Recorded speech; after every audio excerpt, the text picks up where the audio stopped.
hope I learned something. I hope I learned something. I hope I learned something from the stormy seas, from the brightest days, from the darkest nights, from the sunny days.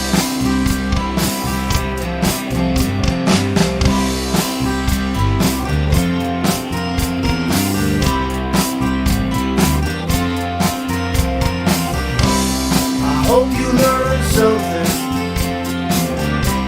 I hope you learned something. I hope you learned something from the stormy seas, from the brightest days,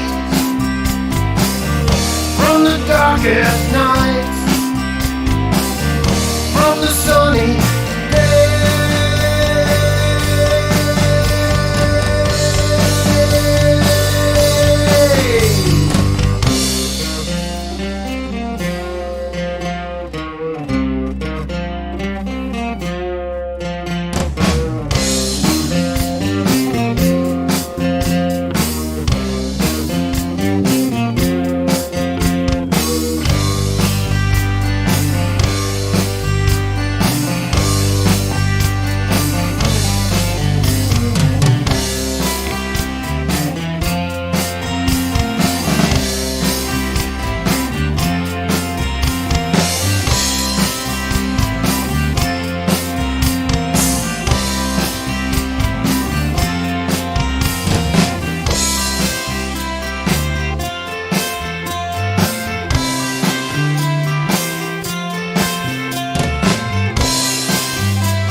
Howdy, howdy, howdy.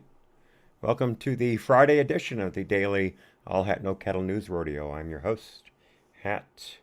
Welcome chat, DLive, Trovo, and YouTube. And of course, a big welcome to all my replay followers, including those of you on Rumble. I haven't been giving you guys a lot of love lately, and that is my fault. With my memory, sometimes I just forget to do the things I should do. But I really appreciate the loyal people on Rumble. You guys are there every day. And it means a lot. It really does. So trust me, just because I haven't been very effusive in my gratitude as of late doesn't mean it isn't there. I just sometimes forget to say the things I should say. And it's, boom, enough. Okay, let us get into the show. I have a lot for you today. We may even go long. And good afternoon, Skullcram. Nice to see you. I've got some news today about the jobs numbers that came out earlier. Not good numbers at all. But our fearless leader says that we're on the right path. I don't know what path he thinks we're on, but anyway, I got a lot of state news today, including something from Florida, especially two things from Florida, actually. There's going to be a mosquito release in Florida, genetically modified mosquito release. as part of a pilot program. And we'll talk about that. Also, some international news. Sweden is blocking trans medical services for minors, and China. We've got some news on exactly how much they're polluting compared to the rest of the world. And then for the after show, I have a few things that the Law and Order block is full, including Multnomah County DA testicles growing. It's an amazing thing. You can hear them if you listen hard enough. You can hear them actually growing in his pants.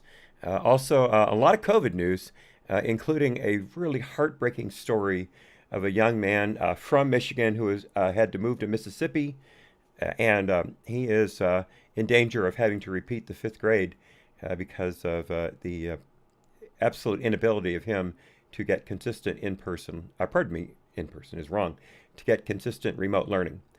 His apartment that he lives in with his mother does not have an internet connection, so he has to use her phone.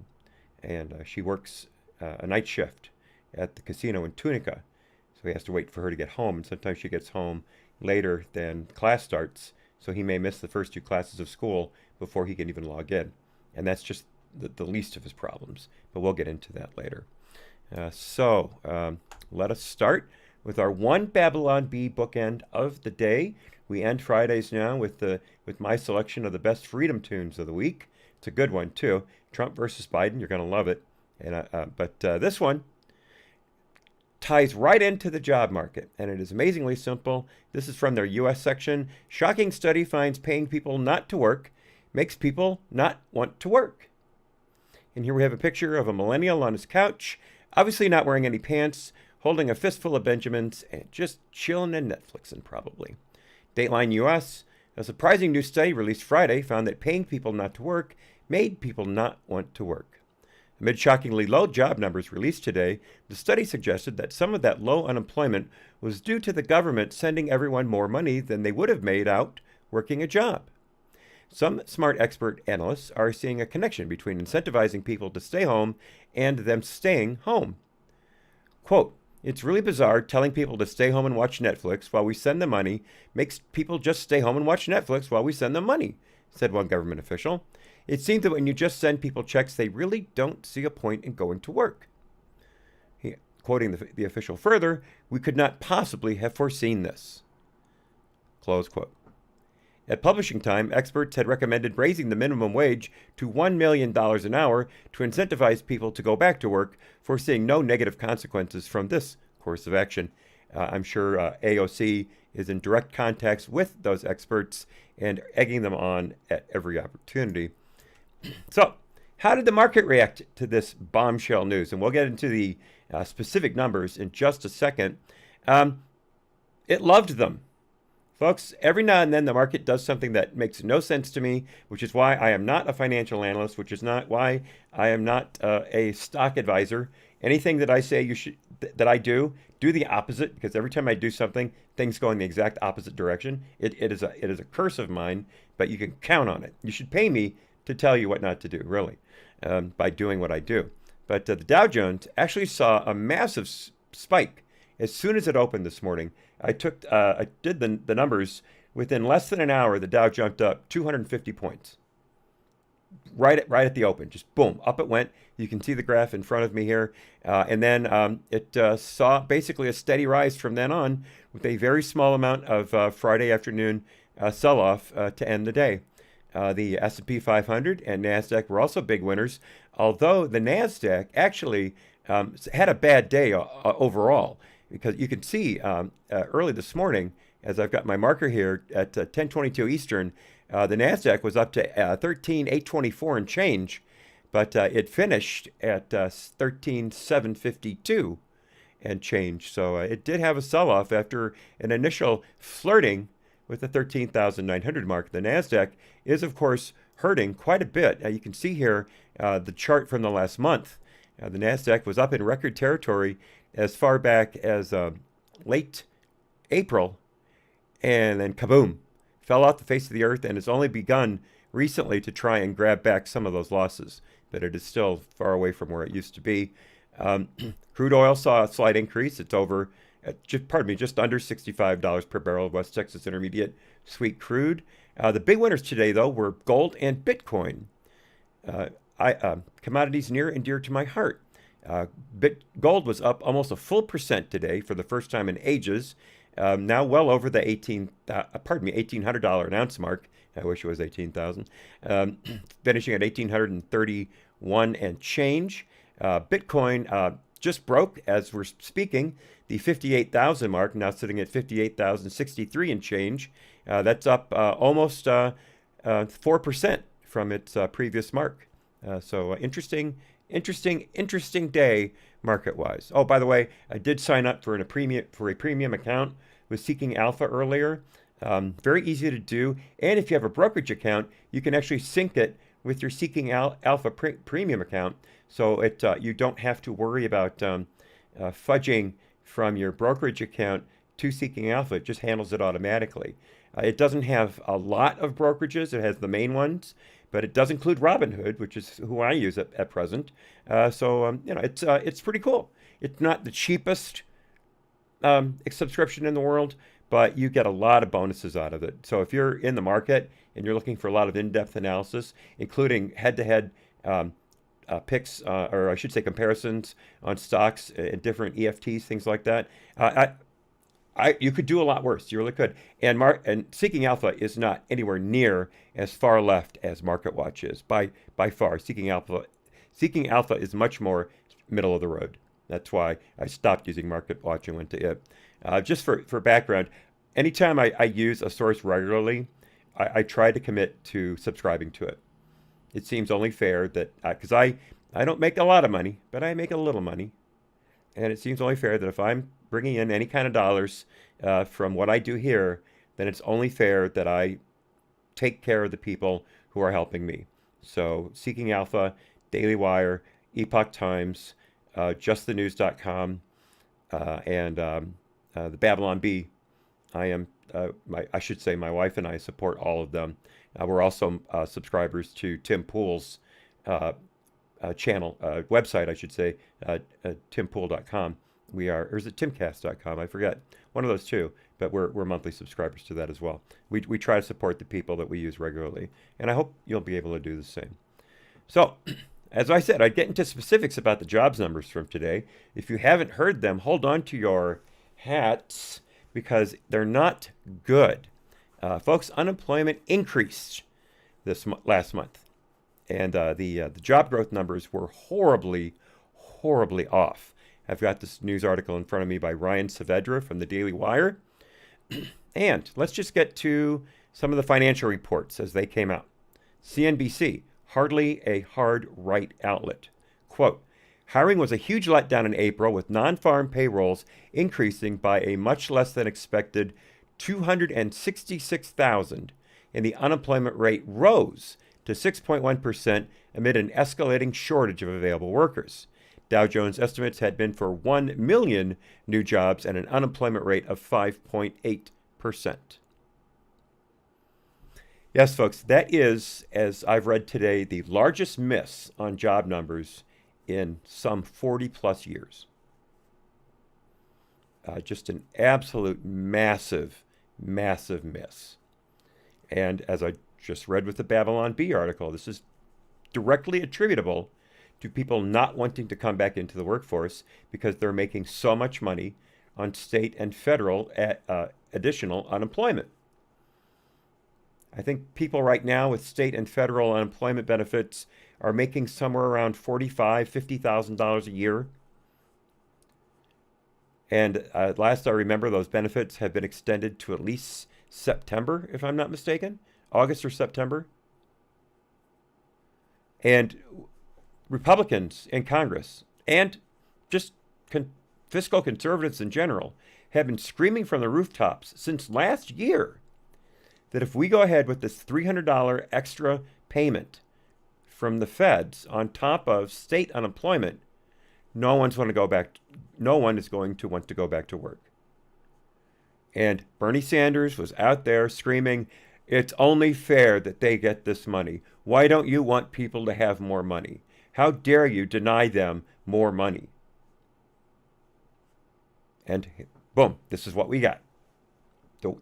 Directly attributable to this extra unemployment. There's no two ways about it.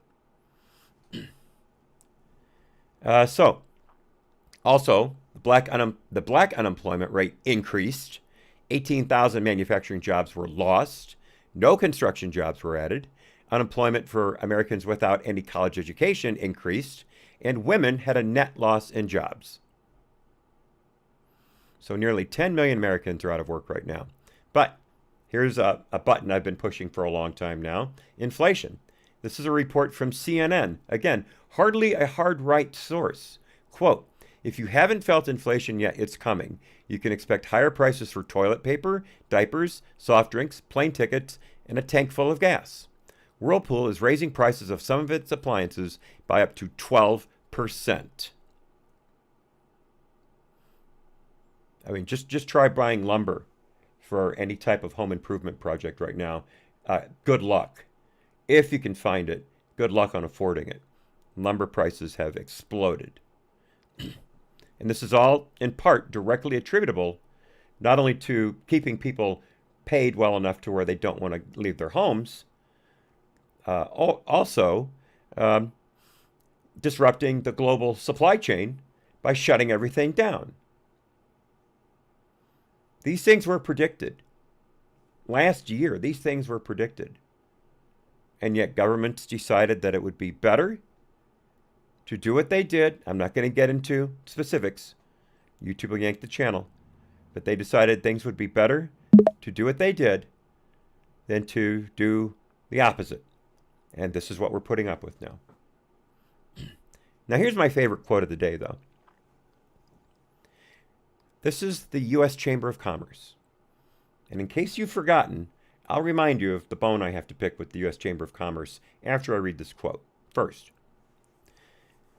and again, quoting them, the disappointing jobs report makes it clear that paying people not to work is dampening what should be a stronger jobs market. One step policymakers should take now is ending the $300 weekly supplemental unemployment benefit. Based on the Chamber's analysis, the $300 benefit results in approximately 1 in 4 recipients taking home more in unemployment than they earned working. Okay, so those are absolutely true numbers from the U.S. Chamber of Commerce. And they have been critical of Biden's spending for months now. Here's the thing, though. Guess who backed Democrats back in 2020? U.S. Chamber of Commerce.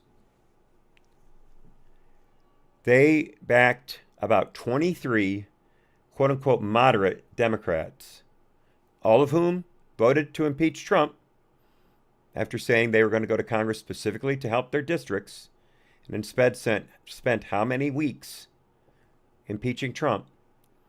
They backed all of them, put millions of dollars into their coffers. But quoting the article, and this is from NPR, by the way. This is from NPR from last September. Most of the Democrats who were endorsed are in swing seats that will determine control of the House this November. Democrats are heavily favored to hold the majority, but Republicans are at the very least trying to eat away at their numbers. And here's a quote from Representative Cindy AHNC, Democrat, Iowa.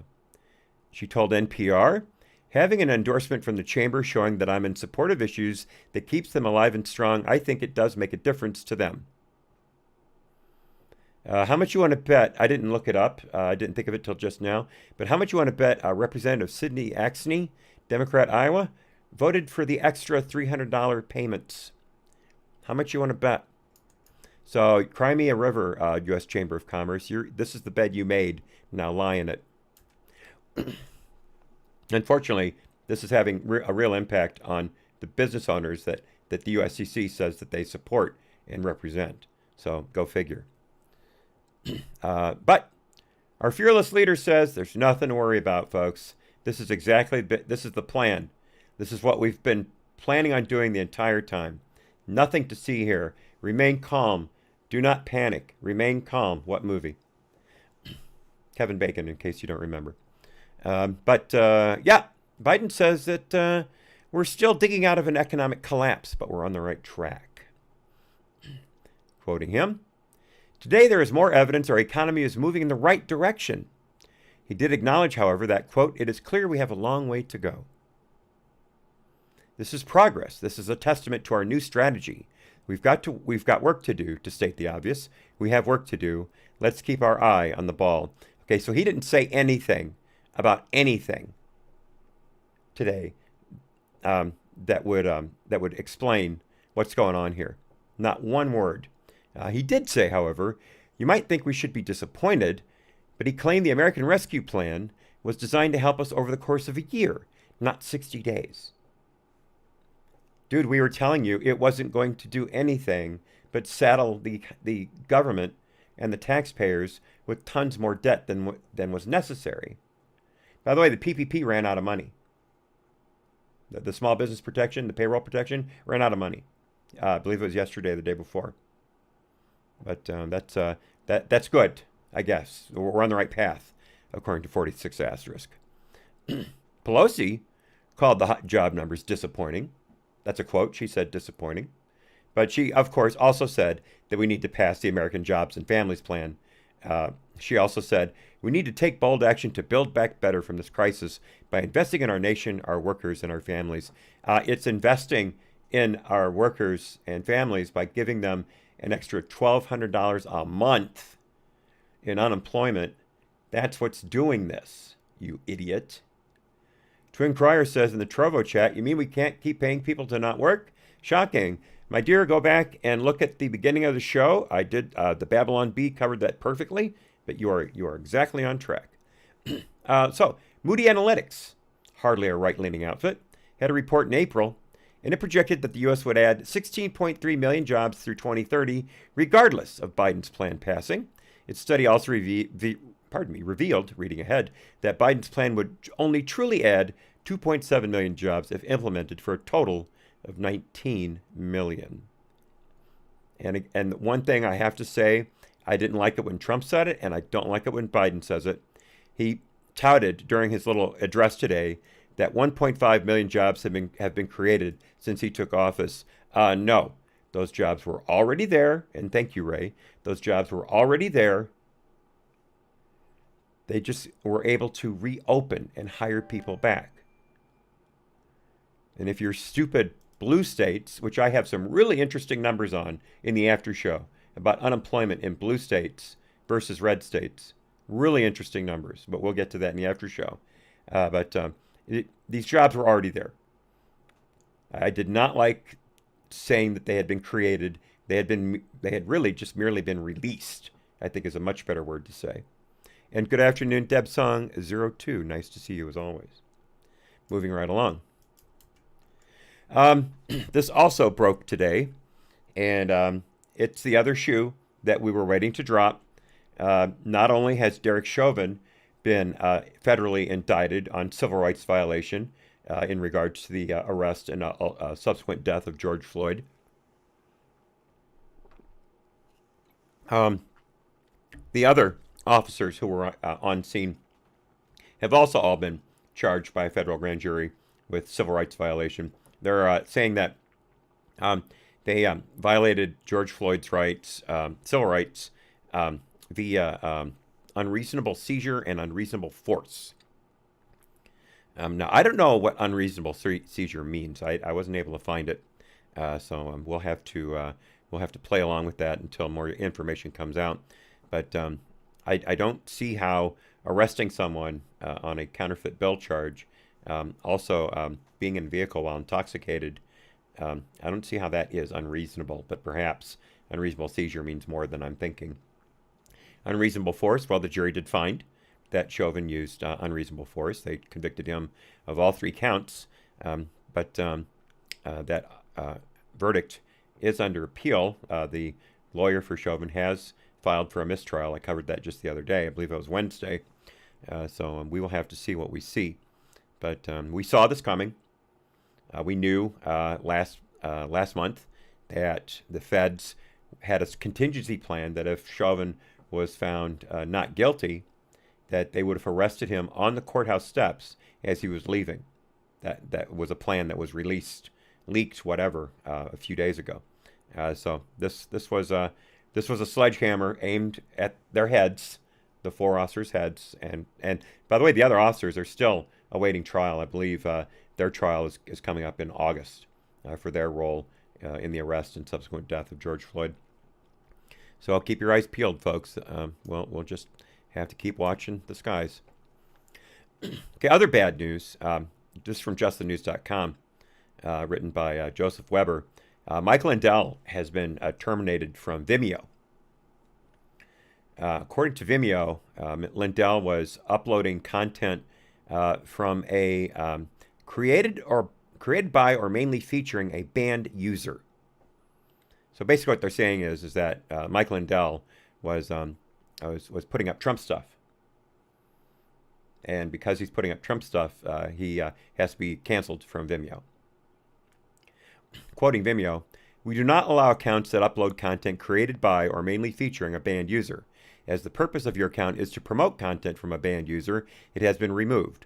We wish you the best of luck in finding a hosting platform better suited to your needs." I love that passive-aggressive crap from these censorious BSers, YouTube included.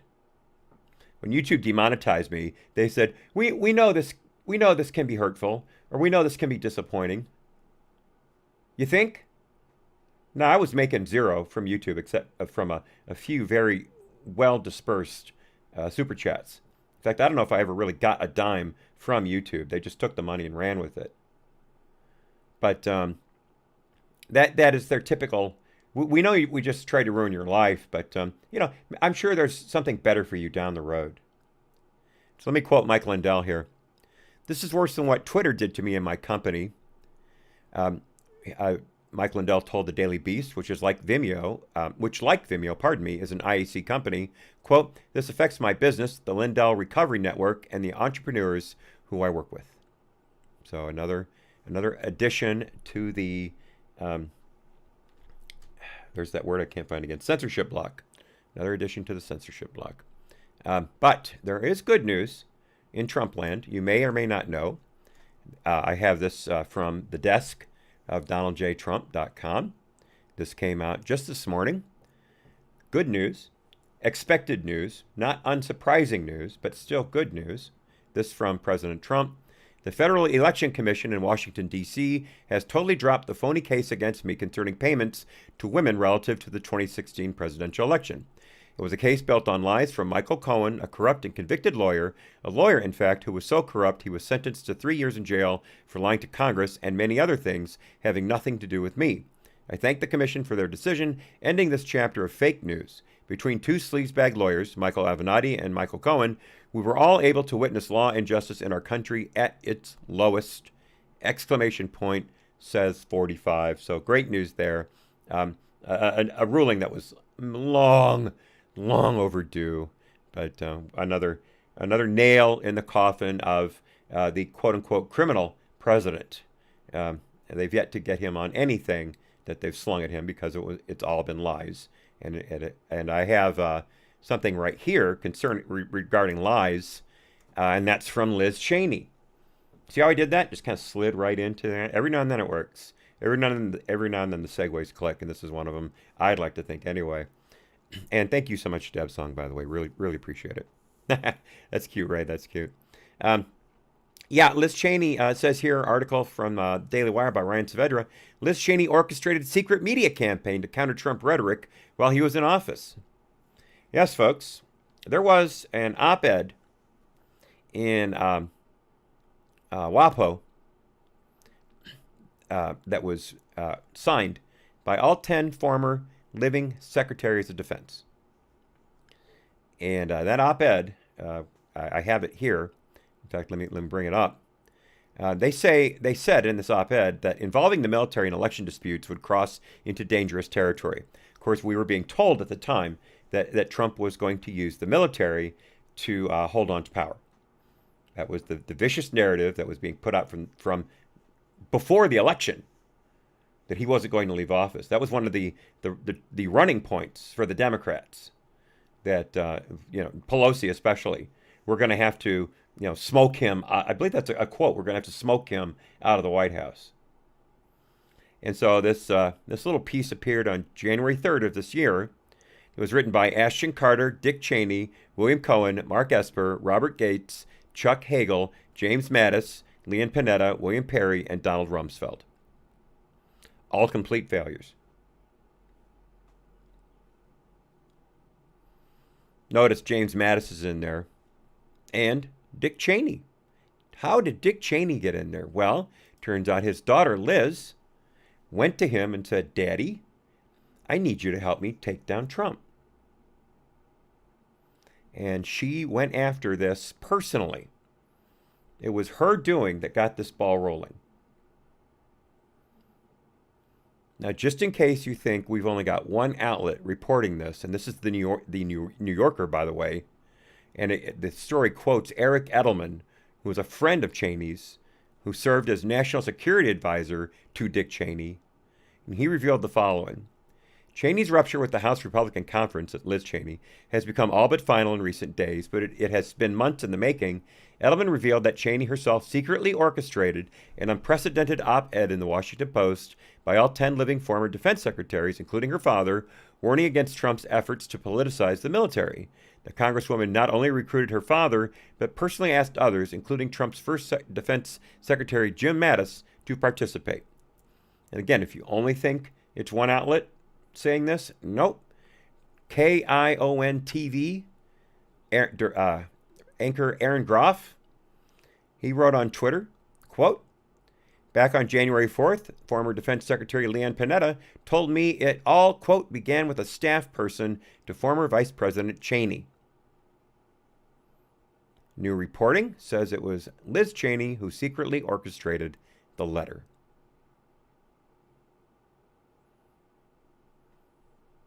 Skullduggery. She will be prominently featured on, I predict, CNN after she leaves office, if she doesn't wait until January of next year to leave. I bet she has a job waiting for her with a big, fat contributor check just dangling right outside her door. I can almost guarantee it. MSNBC may be in a bidding war. I think MSNBC's been doing better in the ratings lately, so maybe they have a little bit more money. And I'm sure she'll go where the money is. But I see no doubt whatsoever that she's going to wind up on CNN with MSNBC being a close second. And if she's smart, she won't sign an exclusive contract, and then she can be on both. We'll have to see what happens. But she has her golden parachute all set up. So, another thing our fearless leader did was he came out yesterday with the address that presidents have been giving for I don't know how long for their proclamation for the National Day of Prayer. Clinton did it. Obama did it. Trump did it. Biden did it. Now, you remember, Biden's a devout Catholic. Jen Psaki said so herself. And who's Jen Psaki? Well, just in case you forgot, Jen Psaki is the arrogant, condescending, dismissive, mendacious, passive-aggressive, patronizing, self-righteous, smug, lying White House press secretary. Just in case you forgot. But Jen's told us 46 asterisk is a devout Catholic. And we know that because he's so pro-abortion. I mean, he's so devout Catholic that he is sending taxpayer dollars overseas for abortions. Who could be more pro-Catholic than that? I covered the story just the other day where the U.S. Council of Catholic Bishops is considering a motion to be met upon later this month as to whether or not to tell dioceses that they cannot serve communion. Pardon me, no, I'm getting a little ahead of myself. That Catholics, quote unquote, who support abortion should stop taking communion. Sorry, I switched the script a little bit there. My apologies. I said what I wanted them to say, not what they were going to say.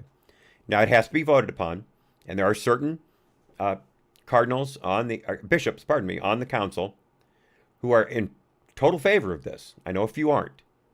But more and more have been coming out saying they agree with this. We'll have to wait for the actual vote to see what happens.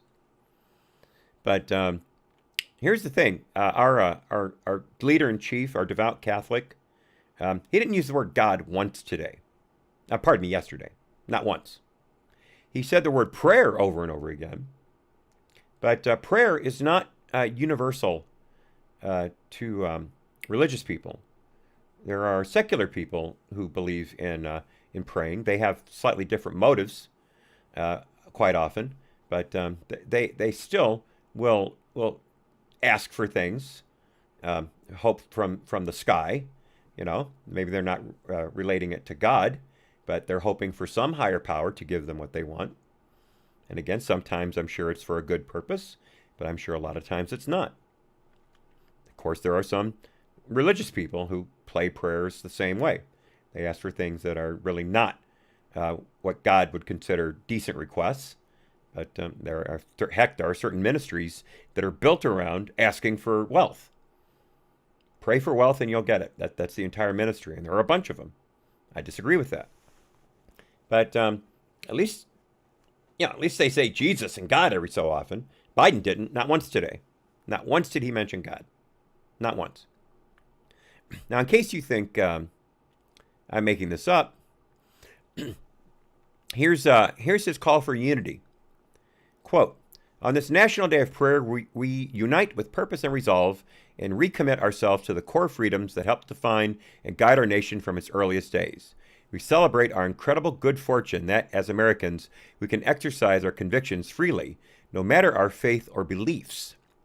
Let us find in our prayers, however they are delivered, the determination to overcome adversity, rise above our differences, and come together as one nation to meet this moment in history. That incredible good fortune that we as Americans can exercise freely, those are the unalienable rights given to us by God, dude. Have you ever read the Declaration of Independence? Have you ever read the Constitution? Have you ever read anything from Jefferson or Madison or Adams? Anything? So again, just in case you're thinking, well, he didn't mention God, but I'm sure Trump never did. Listen to this. This is from Fox News. Trump's 2017 proclamation mentioned God 5 times. 2018 mentioned God 5 times. 2019 mentioned God 7 times. And in 2020 mentioned God 11 times. Obama's 2011 proclamation contained 2 references to God. Even Obama at least mentioned God twice. And good afternoon, Laura. So nice to see you. So nice to see you. Scully mentions in the chat, and I am very glad he did, do not forget book deals and Netflix. That is a very, very excellent point, Scully. Netflix has become the safe haven for Democrats of all stripes, and I'm sure she'll get a Netflix special on her courageous stand against the horrible Trumpers in Congress and across the country. I'm sure she will be featured prominently. That is an excellent, excellent call. Thank you. If I were you, I'd buy Netflix stock. And again, since I said that, Netflix stock is going to crater. All right, moving right along to good people. Governor DeSantis. I thought about putting this in with the earlier part about the economy and the jobs numbers, but I thought that since I had another state who's about to do what I'm talking about, or who's doing what I'm talking about now, that it would be best to put these in the state block as I usually do. So forgive me for a bit of a bad segue, but in our state block, we start with Governor DeSantis, stud, Florida. In fact, I'm thinking I'm going to put out on my Parler account to stop referring to DeSantis as Florida Governor R. Florida, and instead put it Governor S. Florida, with the S standing for stud. I'm going to go for that. And please feel free to use it and spread it far and wide. Laura says, oh, okay, Skull's channel. All right, good. I will look for that, Laura. Thank you. Let me write that down. Forgive me, folks, for taking the break, but if I don't write this down, I will not forget it. All right, let's see, Skull's D-Live channel. Okay, good. Got it. Thank you, Laura. Thank you. Um, by the way, some of you may not have gotten a notification when we went live yesterday. I noticed that the chat was extremely quiet, but got a hold of DLive today, and they immediately got back to me and said that they had reset my notifications account and seemed to have worked today. So I'm glad we didn't go a long time without y'all knowing that we had gone live. But so I apologize for those of you who didn't think I was on yesterday. DLive just had a glitch, but it seems to be fixed. So anyway, back to what I started on 10 minutes ago. Governor DeSantis is telling Floridians, get a job. Get a job. Last year, when the shutdown started and places started limiting occupancy, things like that, Governor DeSantis said, okay, we're going to take away the looking for work provision in the state unemployment benefits. And most states always had that you could receive benefits, but you had to prove that you were looking for work as you were collecting. And last year, DeSantis said, we're suspending that. And this week, he said, okay, game on. From now on, you want state unemployment benefits, you're going to have to prove you're looking for work. I mean, look at Florida. Businesses are moving there by the dozens every day. They're opening up shop everywhere in Florida, especially South Florida. And they can't get workers. There are businesses all across this country right now who are actually closing several days a week because they have to give the people they have time off, and they don't have enough workers on the payroll to cover those extra days. Restaurants are doing that left and right. Some of them are lucky enough to get their people to work 6 days with overtime, but they still have to be shut down at least 1 day a week, at least. And hotels, other service jobs, those are all screaming to be filled. And Governor DeSantis says, go get a job. If you can't get a job, I'll pay you. But you should be able to find a job in Florida. If not, you ain't looking hard enough. So God bless you, Governor DeSantis, for trying to get people off their butts. Montana Governor Greg Gianforte, he had a different idea. What he's doing is, instead of paying you $300 extra a week from the federal largesse that they're getting, he's going to take 4 weeks of that and give you a bonus.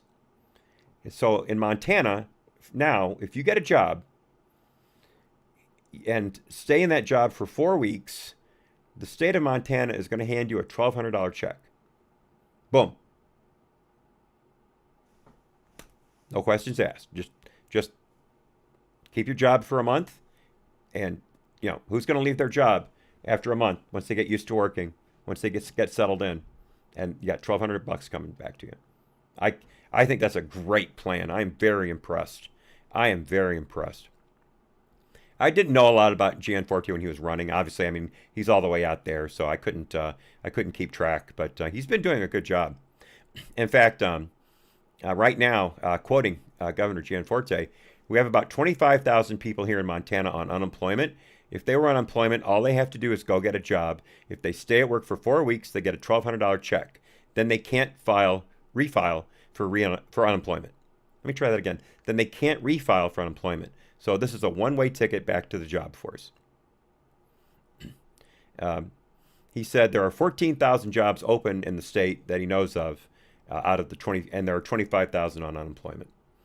But let's not forget Montana. It's beautiful.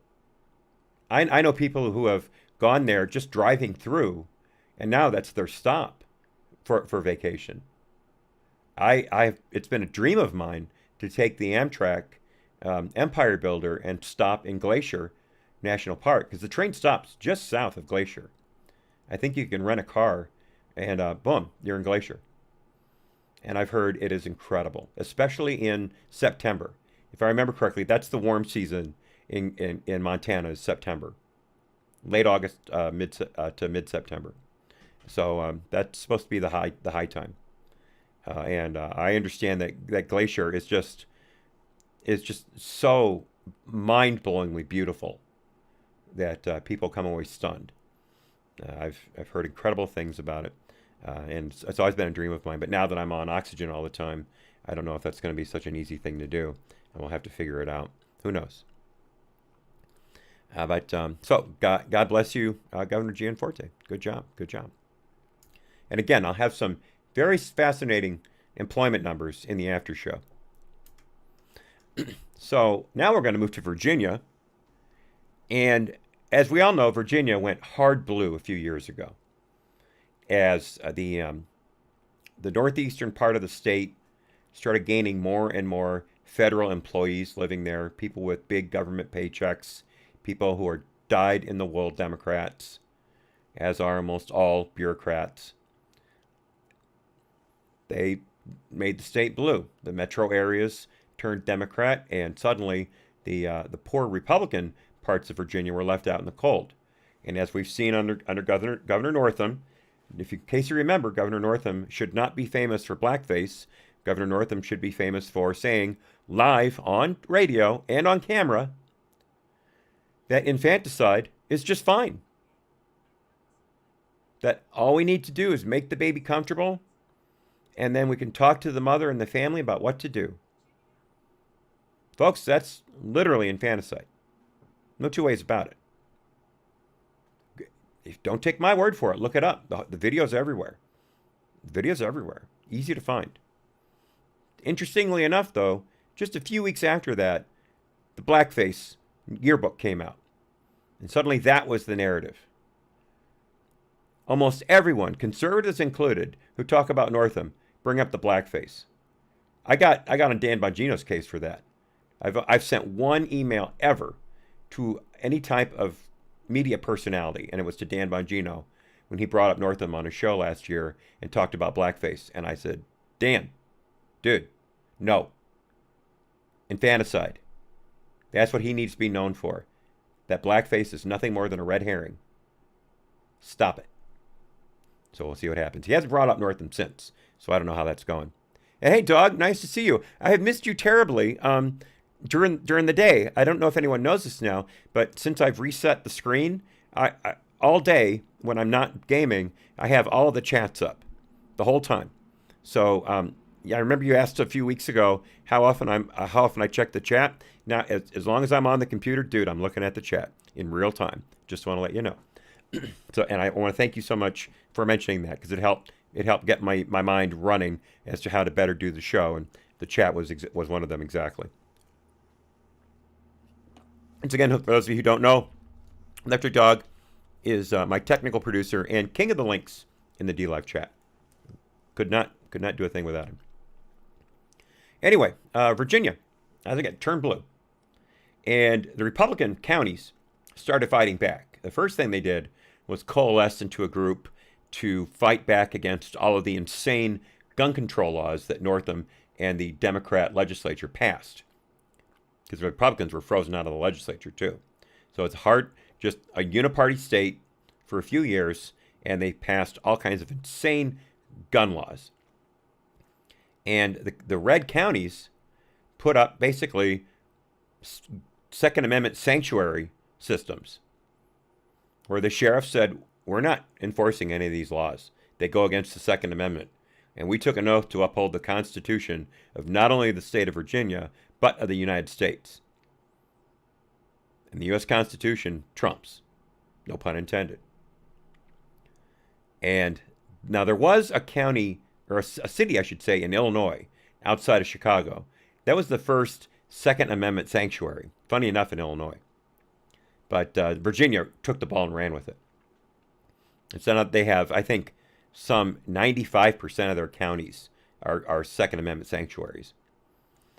So that started the ball rolling for the Republicans in Virginia. And the groundswell has not stopped growing.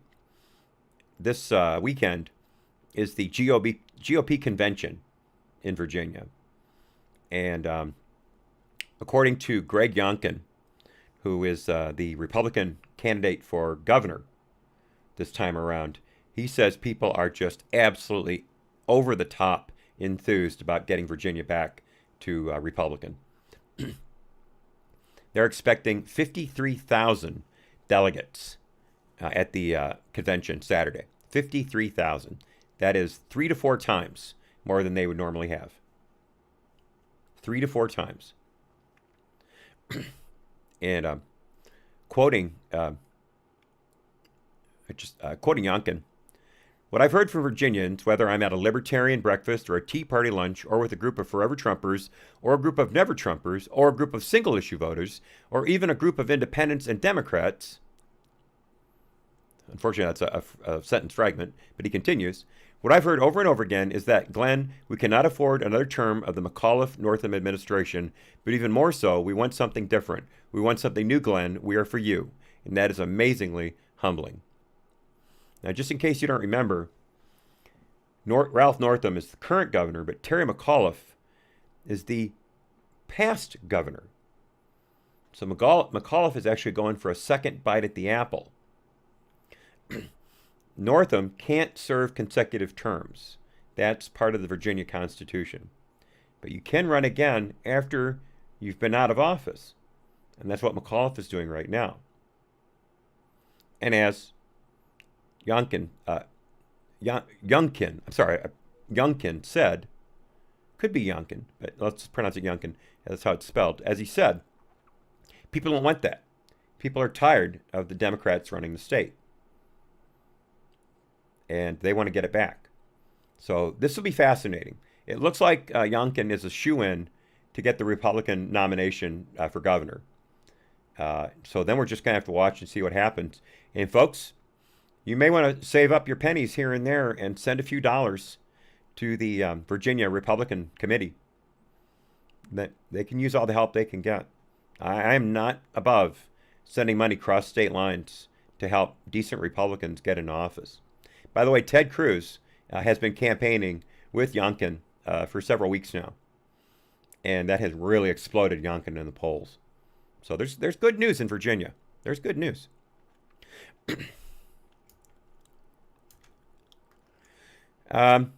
Tennessee is not being left behind. I got an article here from the Epoch Times by their Jack Phillips. Tennessee has banned, the legislature, it hasn't been signed yet, but the legislature has approved banning critical race theory being taught in Tennessee state and public and private schools. Enough said. Enough said.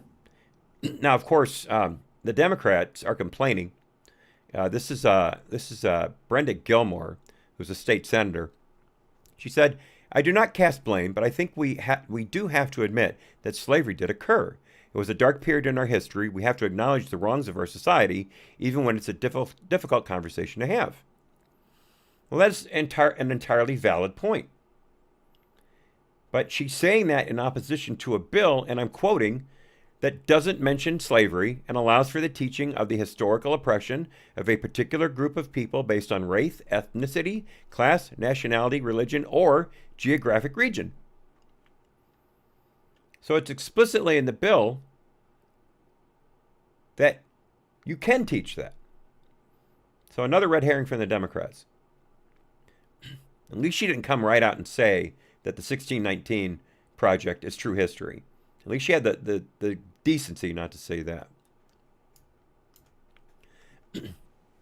So as I said, I had other Florida news. I wanted to have this at the end because it's just so freaky.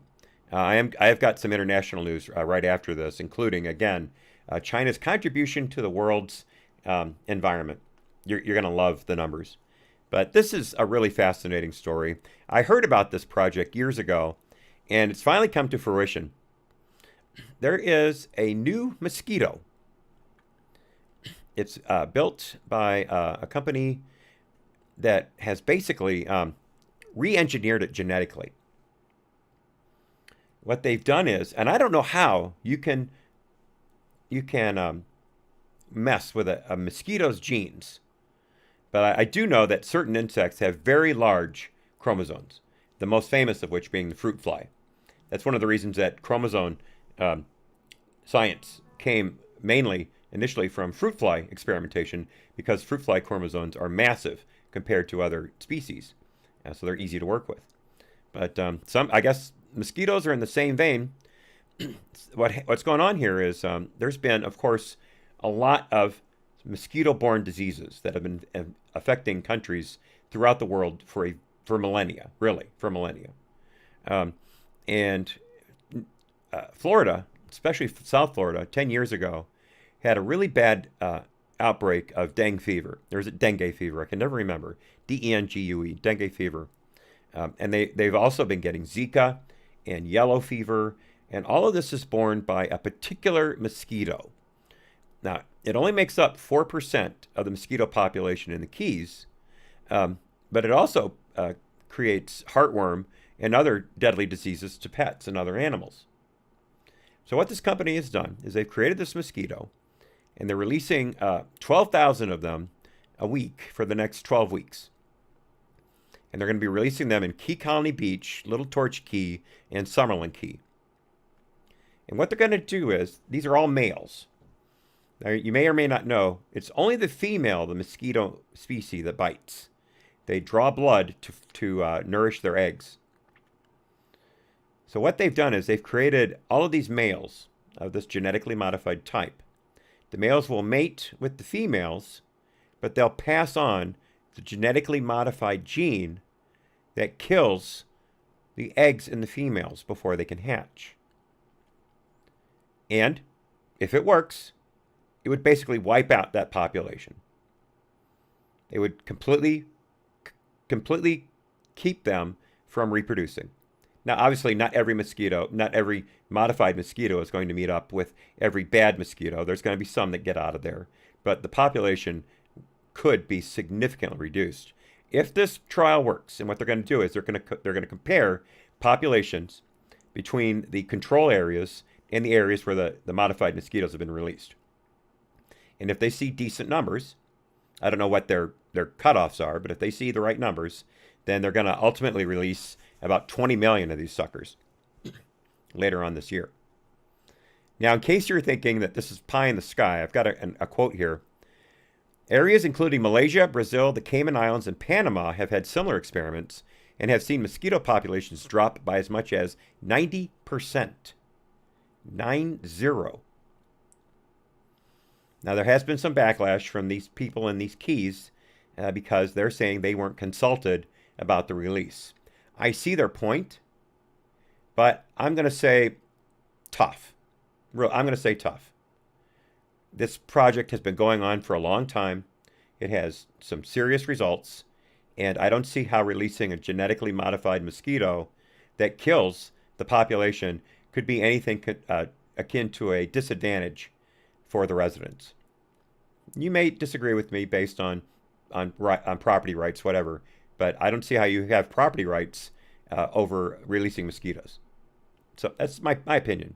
I'm all for science, unlike the Democrats. All right, I teased this earlier, and it's great news. Sweden, remember, we're all supposed to be like Sweden, except the way they handle COVID, and then Sweden's bad. Otherwise, we're all supposed to be like Sweden, except when it's bad. Well, Sweden's bad again, according to the left, especially Canada. Article here from the Great Post-Millennial, another outlet that Picasso knows and I subscribe to. Puberty blockers banned to treat gender dysphoria at youth in Sweden. Awesome. Awesome, awesome, awesome. Let me quote some of the findings from the statement. This came out from Swedish Astrid Lindgren Children's Hospital. And it said, regarding puberty blocking, these treatments are frequently fraught with extensive and irreversible adverse consequences, such as cardiovascular disease, osteoporosis, infertility, increased cancer risk, and thrombosis. This makes it challenging to assess the risk-benefit for the individual patient, and even more challenging for the minors and their guardians to be in a position of an informed stance regarding these treatments. Now, the thing is, though, there are other countries that are on board. Finland has been looking at a similar ban, but it put it on the shelf last year. But I have a feeling now that Sweden's taken the lead, Finland might surge forward again. But this article does mention the Post-Millennial is out of Canada, even though they do great U.S. and international reporting. Andy No is a contributing editor to the Post-Millennial. It's one of the reasons we subscribe to it. But the Post-Millennial does make the point, however, that Canada is going in the exact opposite direction. It's trying to do everything it can to make it not only accessible for minors to get puberty blockers, they want to make it illegal to advise against it. There's a bill in the Canadian legislature right now called Bill C6, and I'm quoting, "It would make it illegal for clinicians to not immediately affirm anyone's chosen gender, no questions asked." Now, Canadian parents are trying to challenge this type of behavior, this type of governmental overreach, but I don't think they're getting anywhere. In case you're not thinking it's going to go all that far, this really happened. One parent in Canada was just sentenced to 6 months of jail for refusing to abide by publication bans regarding the medical transition of his child. And what that really translates to is the man refused to call his son a girl. And Canada put him in jail. Period. All right, last international news, and then we'll be on to the after show. This is real simple. There's nowhere for me to go but up. This is by Frank Fang from the Epoch Times. A report by New York-based Rhodium Group, I've heard of them, found that China alone was responsible for over 27% of total greenhouse gas emissions, with the U.S. being a distant second at 11%. India was ranked third with 6.6%, followed by the 27-country bloc of the EU at 6.4%. So in other words, China emits more greenhouse gases, and I have a problem with that phrase, but still, it's a thing. China has emitted more greenhouse gases than the U.S. and all other developed countries combined back in 2019, according to this research. And again, I've heard of the Rhodium Group, and I understand them to be pretty solid people. In case you care, China's emissions reached nearly 14.1 gigatons of carbon dioxide equivalents in 2019, more than triple 1990 levels, and a 25% increase over the past decade. According to the report, global emissions in 2019 topped 52 gigatons. Their per capita emission has also increased 3 times over the past 20 years.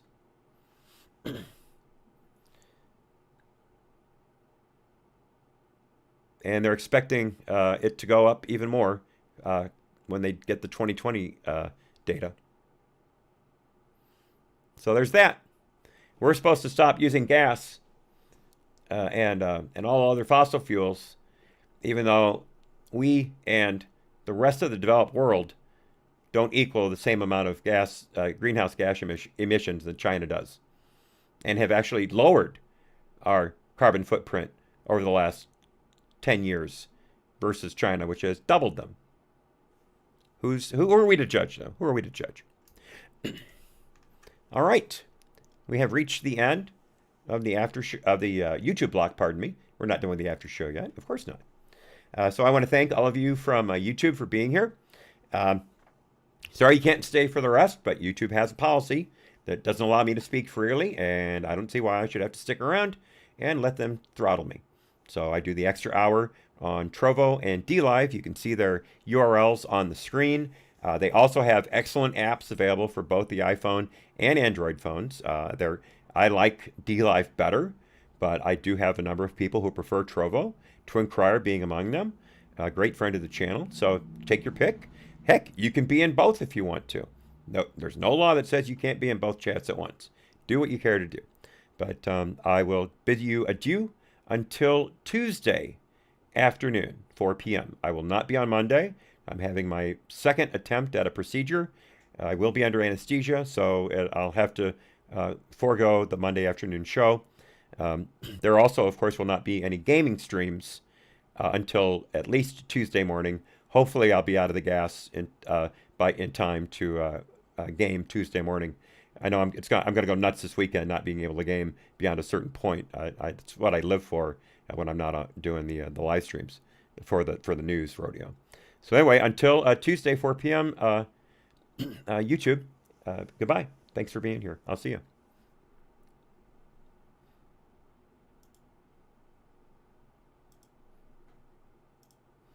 And